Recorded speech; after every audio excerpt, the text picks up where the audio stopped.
Good morning, Brew Daily show. I'm Neal Freyman. And I'm Toby Howell. Today on the pod, we're going to talk about what's at stake if Congress does not raise the debt ceiling. Hint, it is nothing good. And we'll talk about some surprising stats about the state of esports right now. Hint, it is also nothing good. Then we'll talk about how Mark Zuckerberg is copying yet another tech company. Stick around to hear which one.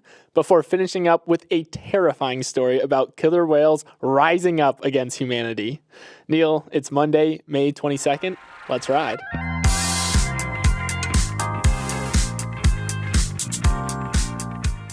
All right, Neal, before we dive into the news, we have some news of our own. So getting feedback from you guys is a critical part of producing this podcast. Some of you like my blonde hair, some of you don't. Some of you love hair and makeup for setting boundaries. Others think they are lazy. But the one universal piece of feedback we've heard from everyone is that the show needs to come out earlier. So we've listened, and we're going to do that. The show currently comes out at around 10 a.m. Eastern time, but starting next week, we are going to be releasing it at 7 a.m. This is big news, not only for you guys, because you'll finally be able to listen to a morning show on your morning commute, but it's big news for us, because now we're early morning people. We're already early morning people. I think this qualifies as like super early morning people. We'll see. It's going to be super interesting. I am excited to get a little bit more life. We get more life. I know. Be up at like 4 a.m. I know. I'm setting my alarm for 4:45, Really? So you better believe I'm about to become one of those insufferable early morning people who make their entire personality the fact that they wake up early. So sorry for that, everybody. All right, stay tuned. Toby and I will document what it's like to get up before, but as other people are coming back from the bar every day. There you go. Let's get into the news. So I'm going to borrow a bit of Gen Z slang to say things are getting for real on this debt ceiling debacle. Treasury Secretary Janet Yellen yesterday reiterated that the U.S. would likely start defaulting on its obligations on June 1st, which is next Thursday. So we'll talk about that on a 7 a.m. show. Unless Congress raises the debt ceiling above the current level of $31.4 trillion. Are they going to get a deal done? Well, freaking hope so. But talks will continue between Biden and House Speaker Kevin McCarthy today. I want to talk about less about the political back and forth because they're just going to keep talking. And I want to focus more today on what would happen if the U.S. were to default, just to highlight what's at stake. Essentially, it means that the government will not be allowed to borrow more money to pay the people that it owes, leading to massive financial instability because U.S. bonds are considered the safest investments on our entire planet. I don't think there is another safer investment. So if we can't pay our IOUs, that is just terrible news across the global economy. Now, we don't know exactly what will happen if we can't pay our bills because we've never defaulted before, so there's absolutely no precedent. But Toby and I are just going to do a quick rundown of some possible scenarios that have been floated out by experts about what would happen if we were to default. Yeah, let's speculate. So up first is stocks would more than likely crash. So remember, stock prices reflect kind of investor perception of future earning potential of a company. And if the future looks like one where the global economy is hamstrung and the U.S. can't pay its debts, then of course market prices are going to crash. So far, stocks really haven't moved that much, which is kind of wild because so many people expect a deal to get done.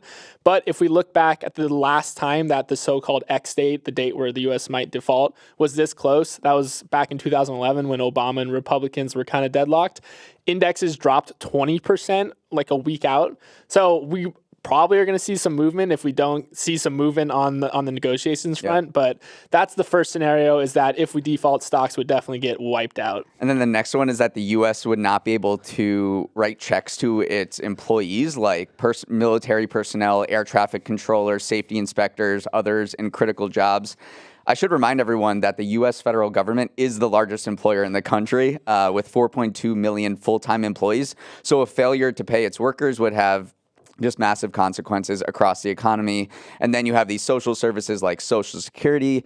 There's 66 million people who get Social Security checks, and it's unclear whether they would get their checks on time. Meanwhile, Medicare, Medicaid, and food stamps could be disrupted as well. So you just kind of get a sense of how much the federal government spends here. And if it can't spend, that's a lot of people who rely on it. Yeah. So that would be another, huge consequence of just people not getting paid, many of whom rely on the federal government for their income, especially if they're older. For sure. Okay, the third scenario is that the U.S. dollar would drop. So right now, the U.S. dollar is kind of the de facto global reserve currency. Roughly 60%. It's not Bitcoin? It's not Bitcoin, not yet. Roughly 60% of foreign currency exchanges still happen in U.S. dollars. And so if the U.S. defaults on debt, that could just absolutely tank the value of the dollar. This is a confidence thing, which is so much of the outcome from the debt defaulting is a confidence thing.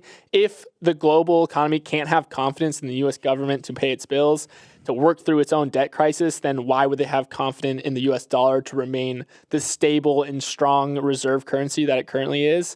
So that would definitely be another ripple effect, is people would lose confidence in the dollar, and that would hamstring the entire global financial system. And all of our European vacations would cost a lot more. I know. And you went to Europe at a really just good time. Before this happened, yes. All right, and then a final consequence, certainly not final, but the final one we're going to go over today is higher borrowing costs. So the fundamental rule of credit is that if you are seen as a riskier borrower, then your cost to borrow is higher. So if the U.S. defaults, expect interest rates to go up across the economy, from credit cards to mortgages.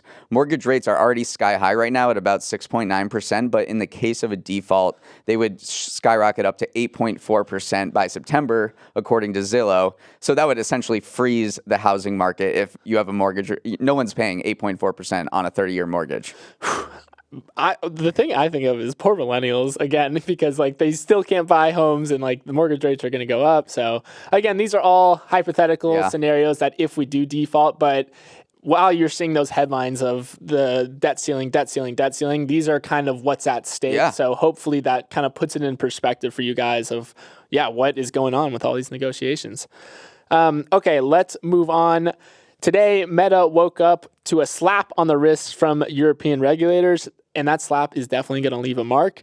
EU regulators fined Meta $1.3 billion for illegally storing data from European users on its servers in the US. This is the largest privacy fine ever from the EU. And the fine centers on the flow of data between the US and Europe, which the Computer and Communications Industry Association calls the busiest internet route in the world. So if Meta can bring its data transfer practice back into compliance with GDPR, which is General Data Protection Regulation, which is that annoying law that pops up every time you try to open a website abroad. Cookies? Do you want cookies? Yeah, exactly. Everyone knows that. Then the fine will be erased.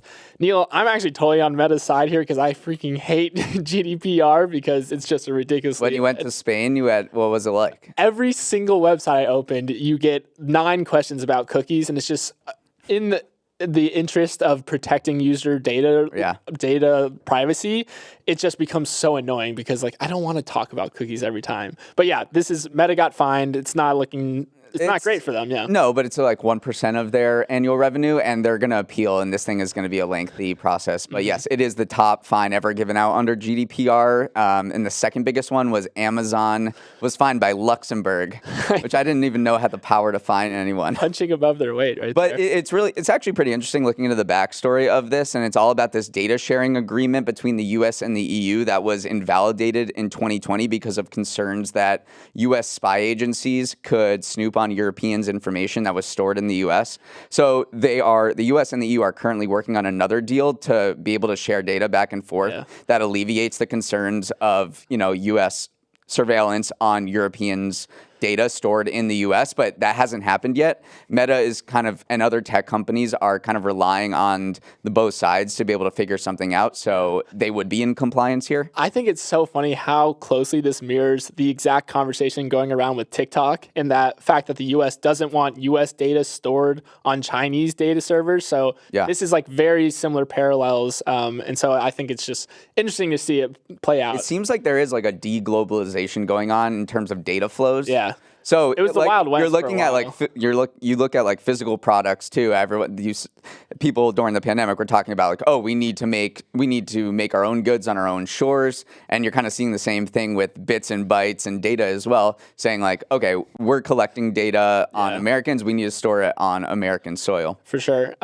And then we have some more meta news real quickly. Mark Zuckerberg is copying someone's homework again. The man who directly cloned Snapchat stories and TikTok has now set his sights on Twitter.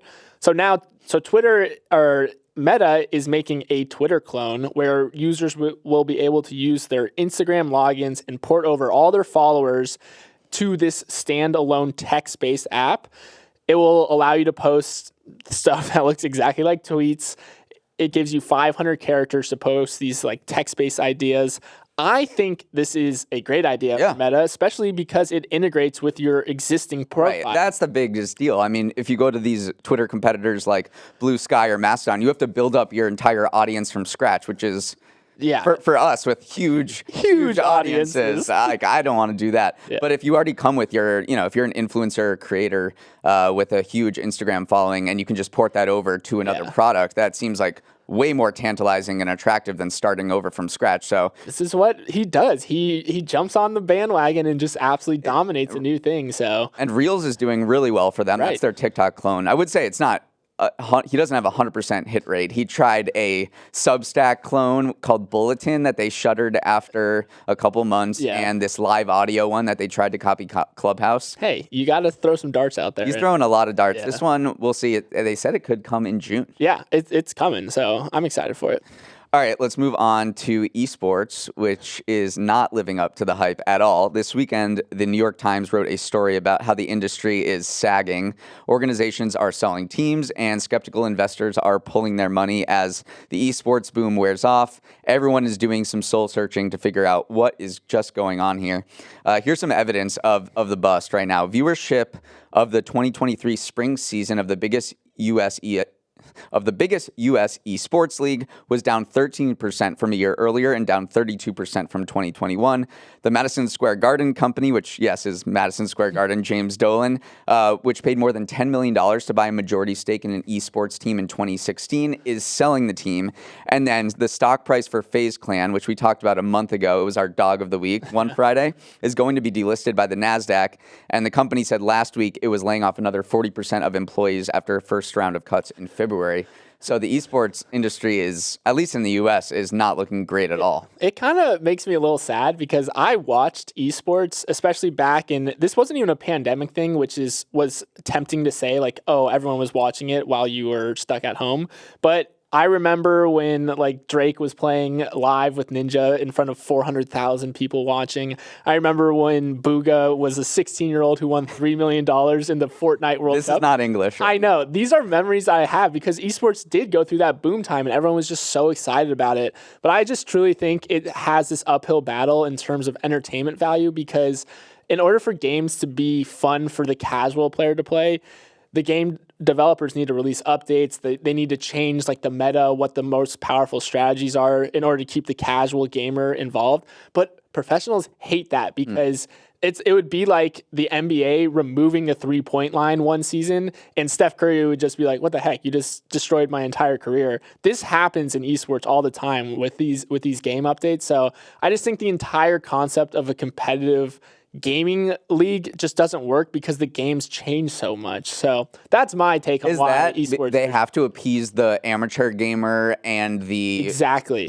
professional gamer, and that doesn't work in the professional gaming sense. Yeah, it's really difficult to please both at the same time because it is truly a different game. Like me playing Fortnite is not the same as someone with a mouse and keyboard playing Fortnite, building 1,000,000 miles a minute. So yeah, I just think that On the surface, it seemed like this was the next frontier, but I think there's some fundamental issues with esports. Yeah, I wouldn't write it off though. Yeah. I mean, there's these every industry and technology has a boom and bust cycle. Right. There was a boom, there's a bust now, but maybe it's an opportunity for these companies and the industry to figure out what are sustainable business models and what new avenues to pursue, as they're cutting staff and getting streamlined. So I definitely would not write off esports. I know, and I mean, video games like the Zelda game just came out, said 10 million units in the first 3 days. So obviously video games are still popular. So you're right. We won't write it off yet.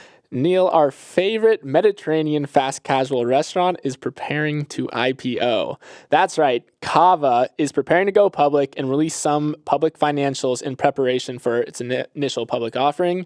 2 numbers stood out to me, Neal. First, Cava's revenue increased 13% last year, which makes sense because it's absolutely delicious and I freaking love it. And 2, it's still not profitable. It lost $37 million in 2021 and $59 million in 2022, but it does look like it's on the road to profitability. But Neal, bullish or bearish on Cava IPOing? I am bullish because people love Mediterranean food. They love Mediterranean food. Visited, yes, you're right. You look at, who's the longest living people on the planet, and it's just, these random islands in Greece, and they smoke cigarettes all day, but they just eat Mediterranean food. Not that Cava is, extremely authentic Mediterranean, but I hear so many white people be like, I love hummus. Yeah. I love hummus. It's I'm true. Like, all right, Cava, bullish. Another reason I'm bullish is because I'm bullish on the suburbs. Yeah. As I've written about in the Brew and I've talked about here, Sweetgreen increased its presence in the suburbs over the pandemic from a third of its entire real estate footprint to 50%. Meanwhile, I just read this morning, Cava has 80% of its real estate portfolio in the suburbs where people are increasingly living and working. So Cava it's a great lunch option. So you're bullish on the burbs, which are bullish bullish on the burbs. I'm bullish on Mediterranean, but it'll be exciting just to have an IPO. I don't remember the last time there was an exciting IPO. I remember when I was writing for the Brew, there was one every other week. I was like, this is so fun. Those didn't work out. I know. It's been the dog days ever since. And then I'm also bullish on this because right now Cava only has 263 locations. Chipotle, which is the gold standard of the fast casual, over 3,000 locations. So clearly there's a ton of expansion opportunity ahead of Cava. And I also am bullish too because Cava's really good at digital too. 35% of their orders came from digital. So they are expanding. A lot of these other fast food restaurants have had to layer on the digital portion. Mm-hmm. It seems like Cava already has that kind of figured out. So those are 2 reasons why I think Cava is going to do really well. And hopefully, again, I'm biased because I eat it 2 to 3 times a week, so it's very delicious. You're trying to get someone in Cava's attention right please, now. Someone it is very clear. Give me a Cava card. This fast casual space is really kind of boom or bust because the 2 ends of the spectrum, you have Chipotle, which we talked about is the golden child. It's up 53% year to date. It's worth nearly $60 billion. Crazy. It is a giant. Yeah. And then on the other hand, the Cava is always compared to Sweetgreen. Mm-hmm. That has declined, 82% from its IPO. That's probably its comp when you're looking at looking at an actual public offering. You're like, okay, how did Sweetgreen do? Sweetgreen's down a lot, and it's worth less than $1 billion right now. Yeah. So we'll see if it's it's somewhere. Hopefully, it's the Sweetgreen hype has weared off a little bit too. So we'll see if Cava can keep. Yeah. Cava definitely has a very loyal following. For sure. There you go. All right, let's move to our winners of the weekend. Mine is the real estate broker Kurt Rappaport. And I can't imagine how much he partied this weekend, Mr. Rappaport, because he brokered the sale of a $200 million house in Malibu to Jay-Z and Beyonce. That's the largest ever purchase of a home in California and the second most expensive home sale in the country ever after Ken Griffin's $238 million apartment here in New York City. I looked, and the broker fee in California is 4.92%. So Kurt made basically $1 million on this purchase, and probably a lot more because he represented both sides. Have you seen this house? I am not a fan of it. It looks very, you wrote in the Brew today, it looks very super villainy because it's very minimalist, very isolated. Concrete. Yeah, very concrete vibes. But it's got a pool. It's got a great view. They're they're going to be fine. It's a good house. Apparently this area is called Paradise Cove in Malibu, and it's home to a lot of billionaires. It's called Billionaires Row. Their neighbor, Jay-Z and Beyonce's neighbor, is Mark Andreessen, who paid $177 million for a house. There's the co-founder of WhatsApp. And so that's the Billionaires Row in Malibu. And then we also have a Billionaires Row here in New York City on 57th Street, which with those 3 huge skinny skyscrapers. Yeah. So let's say this podcast does really well, Yeah. and you can afford a home on either Billionaires Row in New York City or in Malibu. Which one are you going? I mean, come on. In one, I get a ton of acreage. I get a great view. I'm definitely going to Malibu. Although it is kind of cool to be like in the clouds way up there. Like, I mean, it was just cloudy this weekend, and like the entire upper half of the building. I don't know. You're literally looking down on people. So I could see both ways. So come on, people, listen. Let's get Neal and I a little apartment up there. Okay, my winner of the weekend is Michael Block. So, Neal, we both watched the PGA Championship this weekend, and while Brooks Koepka, a member of the Saudi-funded Live Tour, winning his 5th major was a pretty big storyline, he was kind of completely overshadowed by this 46-year-old dad named Michael Block. So Michael Block is a club pro, which even though it has pro in the name, is not as glamorous a life as Rory McIlroy and Justin Thomas, who are teeing it up for big money every week. Club pros are also known as teaching professionals, which means they pass exams in order to be certified to teach like Mr. and Mrs. Johnson and 60-year-olds at the end of the range for $150 an hour. Well, since this is the championship put on by the PGA teaching pros like Michael Block get a chance to play with the big boys, and boy, did he play well. He finished 15th place overall, beating the number 1 golfer in the world, Jon Rahm, by 6 strokes and netting himself $288,000 in the process. That amount of money would have taken him 1,920 lessons at $150 an hour to make.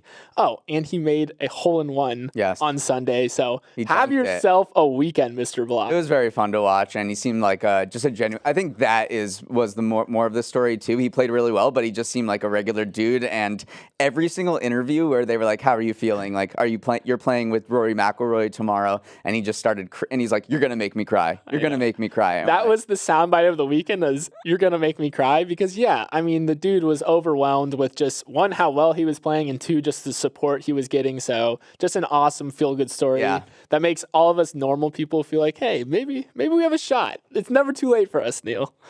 Okay, Neal, I mentioned this story at the top of the show, and I'm really excited to talk about it. Killer whales are attacking boats off the coast of Spain. So earlier this month, a group of 3 orcas began to ram a yacht, eventually damaging its rudder and causing it to sink. And that wasn't the first time this happened. In total, 3 boats have been sunk by orcas off the Iberian coast since 2020, which is just absolutely terrifying if you ask me. Neal, are orcas rising up against humanity? What's going on here? So the leading theory, which is really fascinating, this is published in a paper last year, is that there's this female orca named White Gladys suffered this traumatic incident with a boat. They call it a critical moment of agony. It could have been she was trapped in an illegal fishing net or some bad incident with a boat that just like got incepted into her brain, and then she just turned against boats completely. And it would have been, it wasn't isolated to her. That's the crazy part. She taught other adults in their pod to hate boats, and then kids do what kids do and imitated them. So now there's just a bunch of orcas, off the Spanish coast that just, go after boats. I would say some of the scientists that were interviewed in a couple of the articles published about this said that this might be a playful thing, like and the vast majority of incidents are not harmful at all. They're just kind of, little tug here and there on the rudder. But I am not on the scientist side that this is playful at all, because orcas are just so smart. Like, we know that they're one of the smartest species outside of humans. And I think this is tough look for Spain and like the Iberian coast. Like, hey, bring your yacht to Spain where it may or may not be attacked and sunk by like vengeful killer whales. So I could see it like impacting tourism a little bit, because I mean, dang, did this headline kind of like go viral over the weekend where everyone's like, well, pack it up, humanity. Like, we're done here. Wait till they learn to walk. I know. Orcas are too smart for us. So final fun fact about killer whales, orcas, they live all over the place. They are the most widely distributed mammals, one of the most widely distributed mammals across the world, other than humans. And can you guess the other one? The first thing that came to mind was bats for some reason. It rhymes with bats. Cats. Rats. Rats. Dang it. Rats, orcas, and humans. We can live anywhere. The triumvirate right there. All right, let's get into the week ahead preview. We'll do this real quick. What you can, pay attention to the week ahead. Ron DeSantis, the governor of Florida and Disney arch nemesis, is expected to announce his run for president this week. He's going to take on former President Trump, and that is going to be quite a sight to watch. A lot of content. Also in politics, Turkey's runoff presidential election will take place on Sunday. That is the most consequential election there in a generation for sure. Tomorrow, the streaming service HBO Max will just be renamed Max. Mad Max. I'm excited. It's going to get a lot of other Discovery content due to the merger of those companies. So you have HGTV and Food Network up against Succession. It'll be interesting to watch. I'm sure people will complain, but I think we talked about this a month ago. I don't think it's going to change anything. In movies, we have Disney's live-action adaptation of The Little Mermaid that's going to be released on Friday. And then Fast X just came out this past weekend. It did really well. It was the second biggest opening after Super Mario Brothers. Vin Diesel must have not been wearing sleeves in it. That's right. And then in sports, we have NBA, NHL playoffs, the NBA conference series. Not interesting. Been a dud, Both are 3-0. And then on Sunday, we have the Indianapolis 500 and the French Open will We'll start without Rafael Nadal, who's won 121 out of the 125 matches he's played there, which is kind of just we're gonna miss him. Insane to think about. And obviously, it's Memorial Day weekend. It's a 3-day weekend, and we will have a special show for you on Monday. So hope you all have. I was going to say hope you all have a great weekend, but we still have like 5 days left. Yeah. But we have one to look forward to. That is our show. Toby and I, we didn't really mention it, but we are wearing the same sweatshirt. The first time. YouTube comments are going to roast us for that, but we're twinning. We're ready. You can always email us with questions and comments at morningbrewdaily@morningbrew.com. Please reach out. I have to give a huge shout out to our entire crew who makes this possible. Bryce Beloff is our producer. Samantha Velez and Raymond Liu are the associate producers. Uchenna Waogu is our technical director. Billy Menino is on audio. Hair and makeup quit after they found out we were moving to 6 a.m. recordings, which is understandable. Devin Emery is our chief content officer, and our show is a production of Morning Brew. Great show today, Neal. Let's run it back tomorrow.